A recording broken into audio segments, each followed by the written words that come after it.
l'homme paresseux, la femme paresseuse ne pourra jamais, en aucun cas, atteindre l'excellence.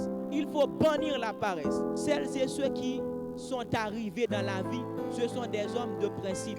Ce sont des hommes et des femmes qui gèrent leur temps. Ce sont des hommes qui bâtissent un agenda. Shalom, la paix du Dieu d'Israël soit avec nous tous. Un bonheur, une joie d'être ensemble dans cette fameuse émission qui est conçue dans le but de vous aider à vous construire spirituellement. Comme disait l'apôtre Paul, il est bon que l'homme de Dieu soit affermi par la parole, par la doctrine de Jésus-Christ. C'est sur cette base que nous avons fondé cette émission. Cette émission a été érigée toujours dans le but de vous aider à vous construire, à être des hommes faits, c'est-à-dire des hommes matures.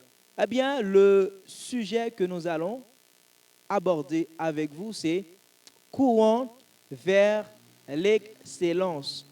En tant qu'homme de Dieu, en tant que femme de Dieu, surtout en ce début de nouvel an, il est bon de courir vers l'excellence comme enfant de Dieu.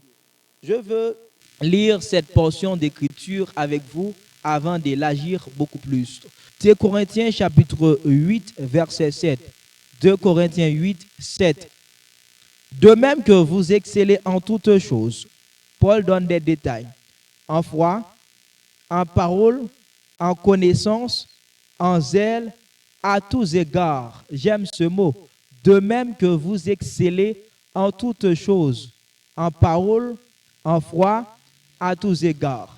Le mot que nous devons souligner dans ce verset, c'est excellence, exceller. Nous voyons ici, les croyants de Corinthe ont excellé en toutes choses et à tous égards. Il faut comprendre la signification de ce mot. Le dictionnaire Larousse définit exceller comme verbe. Et quand on excelle, c'est-à-dire exceller, c'est être supérieur en son genre. C'est atteindre à la perfection. Est-ce que vous vous souvenez de ce texte, à savoir Éphésiens chapitre 4, verset 11? Ce texte parle de l'excellence. Paul nous fait savoir que Dieu a donné les 5 dons du ministère pour le perfectionnement des saints, pour que l'Église soit excellente. Il faut savoir que nous avons un Père qui excelle, c'est-à-dire nous avons un Père parfait. Et ce Père parfait que nous avons, il nous exhorte à être parfait. Jésus-Christ, notre médiateur, notre grand frère, il nous exhorte, il nous encourage à être parfait comme notre Père céleste est parfait. Et la perfection de notre Père s'explique en ces termes. Souvenez-vous, dans le livre de Genèse, nous lisons, après que Dieu a été créé, quelque chose faisant partie de la création, nous sommes en Genèse 1, quand Dieu disait que la lumière soit, et la lumière fut, et la parole de Dieu nous fait savoir que Dieu dit, il vit que la lumière était bonne. C'est-à-dire Dieu lui-même qui est parfait, il crée quelque chose, il appelle la lumière à l'existence. Après que la lumière soit apparue, Dieu dit que la lumière était bonne. Cela sous-entend que mes frères et sœurs, comme enfants de Dieu, déjà nous le savons, nous avons été créés à l'image de Dieu selon sa ressemblance. Cela veut dire que si celui qui nous a créés est parfait et nous avons créé à son image et selon sa ressemblance, il ne s'agit pas d'une image temporelle, une image, comment on pourrait dire, comment on peut expliquer en fait. Et en Colossiens, nous lisons que Dieu, à travers la bouche de son apôtre, il dit que Jésus est l'image du Dieu invisible. Cela veut dire que Jésus est la photo de Dieu. Tu as l'habitude de voir la photo de quelqu'un, c'est cette personne-là. Ok? Nous avons été créés à son image. allons plus loin pour pouvoir expliquer l'image de quelque chose. L'image de quelque chose, c'est la chose. Et nous sommes l'image de Dieu. Allons dans un sens suprasensible. Cela veut dire que c'est pas que nous avons des mêmes oreilles, c'est pas que nous avons des mêmes pieds, une même bouche avec Dieu. Mais c'est-à-dire dans l'entendement, l'intellect, l'intelligence, c'est-à-dire la sagesse. Nous ne voyons pas des choses tangibles, des choses concrètes, mais nous voyons ici des choses que nous ne pouvons pas toucher, des choses qui sont vraiment extraordinaires, des choses qui sont puissantes. Nous ne pouvons pas toucher l'intelligence d'un homme, mais l'intelligence d'un homme extraordinaire. Nous ne pouvons pas toucher la sagesse d'un homme. Nous ne pouvons pas toucher la sagesse d'une femme, mais la sagesse d'une femme, c'est quelque chose d'extraordinaire. Cela veut dire que Dieu nous a créés selon à son image. Cela veut dire que si Dieu est sage, nous avons la sagesse.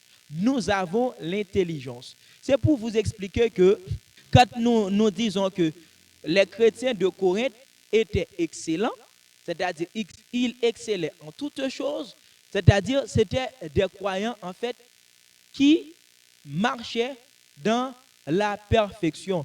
Et je viens de vous dire, comme enfants de Dieu, nous devons marcher, pas même marcher, en fait, nous devons courir vers l'excellence. Je veux voir avec vous quelques hommes dans la Bible qui ont couru vers l'excellence, en fait, qui ont atteint l'excellence. Et Paul, pas Paul, en fait, je veux prendre l'exemple de Moïse. Et je vais vous expliquer l'excellence dans le sens spirituel.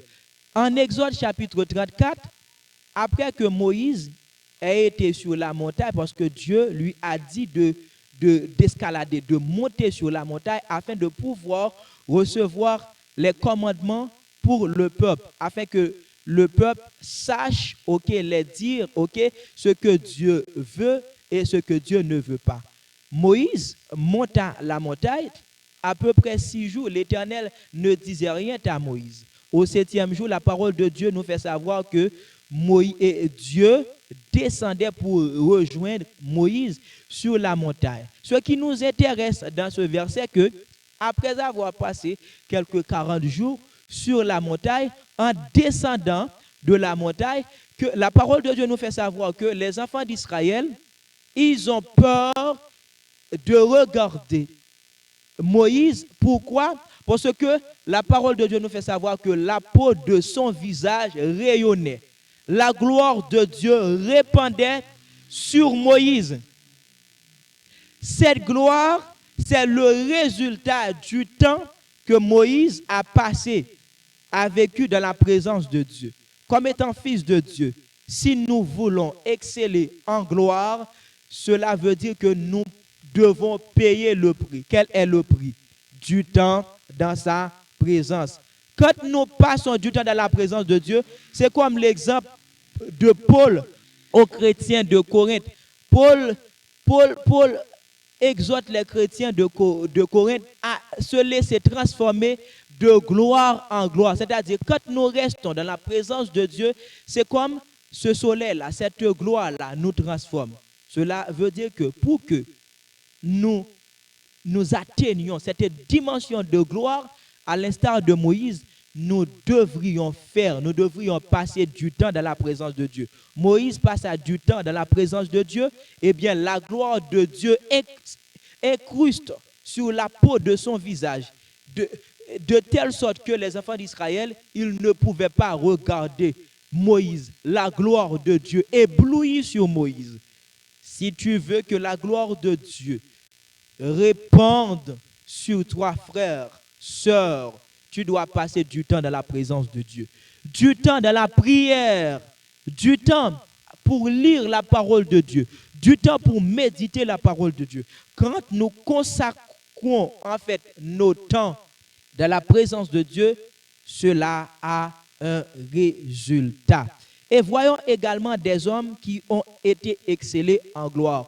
Nous venons de prendre l'exemple de Moïse, en fait, qui a passé du temps dans la présence de Dieu, et le résultat, c'est que c'est la gloire. La gloire de Dieu, c'est un niveau d'excellence. Voyons également, touchons maintenant la sagesse qui a un niveau de gloire, un niveau également d'excellence. En Exode chapitre, pas Exode en fait, en Esdras chapitre 7, verset 10, la parole de Dieu nous fait savoir au sujet de Esdras, en fait, le scribe, un docteur de la loi, mais qui a grandi dans la sagesse de Dieu. Comment il est parvenu à acquérir cette dimension de sagesse. Esdras chapitre 7, verset 10. La parole de Dieu nous fait savoir que Esdras a appliqué son cœur à étudier, à connaître et à la loi de l'Éternel et à enseigner cette loi-là qu'il a appliqué son cœur à connaître et à étudier. Esdras a enseigné cette loi au milieu de tout Israël.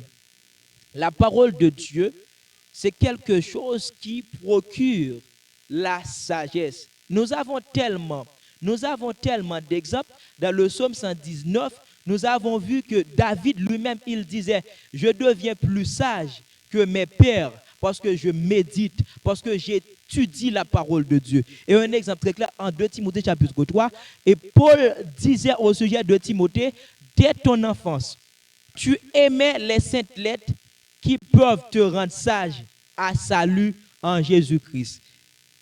Frères, sœurs, je dis que nous devons exceller non seulement en sagesse, non seulement en gloire, en sagesse. Comment est-ce que nous allons acquérir cette sagesse? La connaissance de la parole de Dieu procure la sagesse. Quand nous voyons sur terre, quand en fait quelqu'un dit une personne est sage, cela veut dire que cette personne-là se dote d'un savoir dans un domaine. Quelqu'un qui est un sage, par exemple, dans le domaine des mathématiques, il connaît tout un tas de choses qui lui procurent cette sagesse. Eh bien, si tu veux, par exemple, exceller dans la sagesse de Dieu, la première chose à faire, il faut consacrer du temps. C'est-à-dire, là, une recette extraordinaire pour devenir excellent, c'est la gestion de votre temps. Moïse consacrait son temps et Moïse devenait excellent. Esdras, il utilisait son temps à bon escient. C'est-à-dire, c'est comme si c'est une ressource qu'il a eue en fait pour devenir sage. Et Timothée en fait était sage. C'est parce que Timothée aimait les saintes lettres. Est-ce que tu veux devenir excellent? Du temps, non seulement dans la présence de Dieu, du temps pour lire la parole de Dieu. Dans le psaume 91, nous voyons que la parole, dans la fin de ce psaume, la parole de Dieu nous fait savoir dans ce psaume, puisqu'il m'aime, puisqu'il connaît mon nom, ok, il m'évoquera et je lui exaucerai. Et dans le psaume 20, nous lisons encore, Dieu dit, je l'exaucerai des cieux de ma demeure. Ceux et celles, en fait, qui connaissent l'Éternel. L'un des moyens, quand, par exemple, les apprenants disent, par exemple, dans le temporel qu'il connaît un écrivain, cela veut dire ils lisent quelque chose pouvant lui donner des informations sur les œuvres, sur la date de naissance, la date de décès, c'est-à-dire sur ce que cet écrivain ou bien cette écrivaine a fait pendant son temps, c'est-à-dire il a des données. Eh bien, l'un des moyens de connaître Dieu, c'est la parole de Dieu qui va te faire savoir qui est l'Éternel, les choses qu'il a faites. Et parfois, il y a des choses que Israël a connues avec l'Éternel. L'Éternel a dit avec Josué, voilà, vous devez conserver ces pierres. Pourquoi tu vas les conserver? C'est que les générations à venir, quand ils verront, ok, ces pierres, quand ils verront ces choses-là, ils vous demanderont à quoi servent ces pierres-là. Eh bien, vous allez leur dire, voilà comment l'Éternel a passé avec vous dans un domaine, dans une situation. C'est-à-dire, c'est la connaissance. Pour exceller spirituellement, pour atteindre, il faut bénéficier de la gloire. Cette gloire-là, Moïse a bénéficié, c'est du temps dans la présence, du temps dans la prière. Et deuxièmement, on va acquérir une sagesse. Pour avoir cette sagesse, à l'instar de Timothée et d'Esdras, eh bien, il faut aimer les saintes lettres. Les saintes lettres procurent la sagesse. Si tu n'aimes pas la parole de Dieu, si tu n'aimes pas lire la Bible, oh, je suis désolé. Je suis désolé parce que tu n'atteindras pas cette sagesse-là parce que aimer les saintes lettres, c'est synonyme d'acquérir la sagesse. Nous venons de parler maintenant d'excellence. Nous étions accentués, en fait, nous avons mis l'accent sur l'excellence dans le domaine spirituel. Nous devons exceller également dans le domaine temporel parce que nous définissons l'excellence. Exceller, c'est atteindre à la perfection, c'est arriver dans un niveau supérieur, c'est être supérieur en son genre. Pendant que nous vivons sur la terre, nous devons exceller. En Deutéronome, chapitre 28, nous voyons que les bénédictions qui s'attachent à celles et ceux qui obéissent à la parole de Dieu. Nous voyons toutes les bénédictions que Dieu a léguées aux personnes qui obéissent à ses commandements, à ses lois, à ses préceptes. Pendant que nous sommes sur terre, nous devons mener une vie excellente. Nous venons de lire en 2 Corinthiens chapitre 8, 7, l'église de Corinthe a atteint l'excellence à tous égards, c'est-à-dire même dans le temporel. Pour être excellé, pour atteindre en fait l'excellence dans le temporel, Proverbe 26, verset 13, c'est un très beau texte. Salomon nous fait savoir, le paresseux dit, il y a un lion sur le chemin, il y a un lion dans les rues, la porte tourne sur ses gonds et le paresseux sur son lit. Le paresseux plonge sa main dans le plat et il trouve pénible de la ramener à sa bouche. Frères, sœurs, si vous voulez être excellent dans le temps temporel, je viens de vous parler comment est-ce que vous pouvez gérer votre temps tout en bâtissant votre agenda, de savoir au réveil qu'est-ce que vous allez faire. Si vous menez une vie de paresse, vous ne pourrez pas atteindre l'excellence. Regardez en 1 Thessaloniciens chapitre 5, comment Paul exhorte les croyants à ne pas être paresseux. Paul encourage les croyants à travailler. Et Paul va plus loin, il dit si quelqu'un ne veut pas travailler et qu'on ne donne pas à cette personne-là de la nourriture. Si quelqu'un est paresseux, cette personne-là ne mérite pas également de la nourriture. Il faut éviter la paresse. La paresse vous tue. Il va vous empêcher d'être excellent. Le paresseux, ce qu'il objecte, ce qu'il a refusé pour ne pas aller travailler, ce qu'il dit, il y a un lion dans la rue. Le paresseux, qu'est-ce qu'il dit? Il y a un lion dans la rue. L'homme paresseux, la femme paresseuse ne pourra jamais, en aucun cas, atteindre l'excellence. Il faut bannir la paresse. Comment est-ce que vous allez bannir la paresse? Mais bien aimés, celles et ceux qui sont arrivés dans la vie, ce sont des hommes de principe. Ce sont des hommes et des femmes qui gèrent leur temps. Ce sont des hommes qui bâtissent un agenda.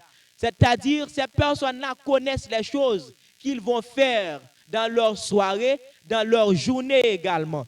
À partir d'aujourd'hui, il faut apprendre à bâtir un agenda, à bâtir un plan. Vos journées passent futilement sans faire rien parce que vous ne bâtissez pas un plan. Vous qui êtes élève, il faut avoir une heure pour se réveiller. Au réveil, il faut savoir ce que vous allez faire. La journée ne peut pas arriver sur vous tandis que vous ne savez pas exactement comment va passer le jour. Les entrepreneurs maîtrisent exactement. Les riches, les nantis, ils maîtrisent exactement ce que je suis en train de dire. Ils bâtissent correctement leur agenda.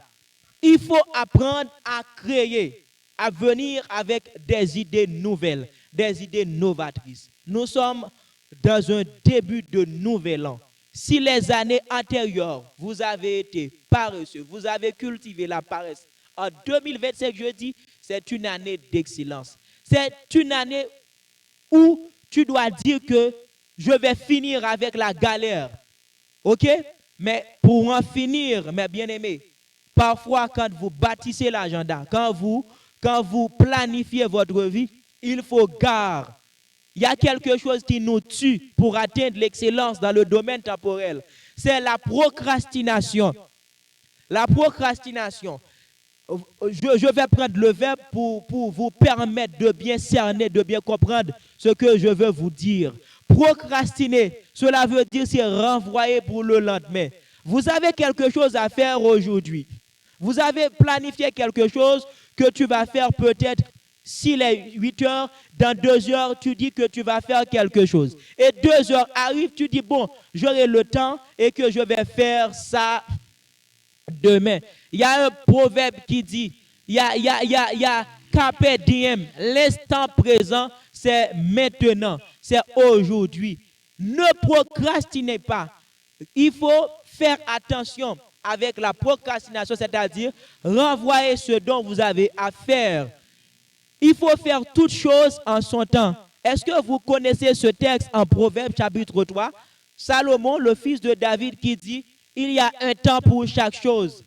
Frères et sœurs, il y a vraiment un temps pour chaque chose. Il y a un temps pour prier. Il y a un temps pour étudier. Il y a un temps pour apprendre. Il y a un temps pour semer. Il y a un temps pour récolter. Il y a un temps pour étudier. Il y a un temps pour chaque chose. Il y a un temps pour jeûner. Eh bien, si vous ne jonglez pas, si vous ne faites pas l'équilibre, vous qui êtes jeunes, vous qui êtes adultes et vous les petits, vous ne pourrez jamais atteindre l'excellence. J'avais pris le texte en 2 Corinthiens chapitre 8, verset 7. Nous voyons Paul qui parle avec les chrétiens de Corinthe. Il leur disait de même qu'ils excellent en toutes choses. Ils excellaient en parole, ils excellaient en foi, ils excellaient en charité. C'est-à-dire, ils étaient parfaits en toutes choses et à tous égards. Ni dans les domaines spirituels, ni dans les domaines temporels. Ces chrétiens-là, ils étaient des chrétiens équilibrés.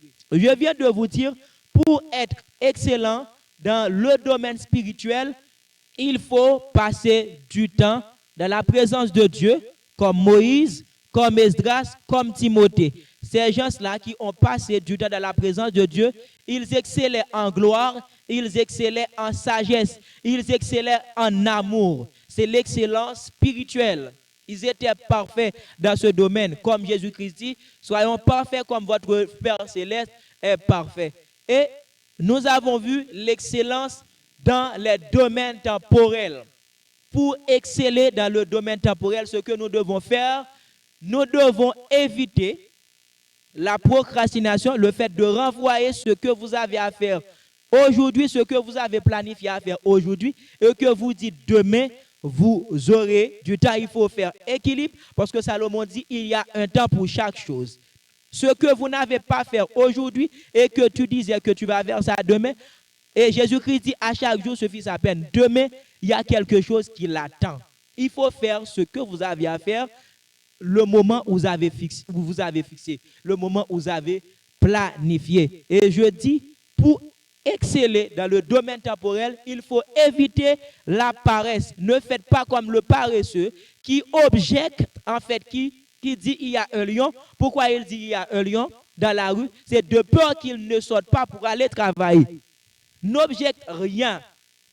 Il faut aller travailler. Et il y a parfois, pour débuter, nous avons trouvé, il y a des boulots peut-être qui ne sont pas bien rémunérés. Et nous disons, bon, je ne vais pas commencer. Mais bien aimé, les gens qui arrivent, s'ils vous expliquent leur début, et vous allez étonner.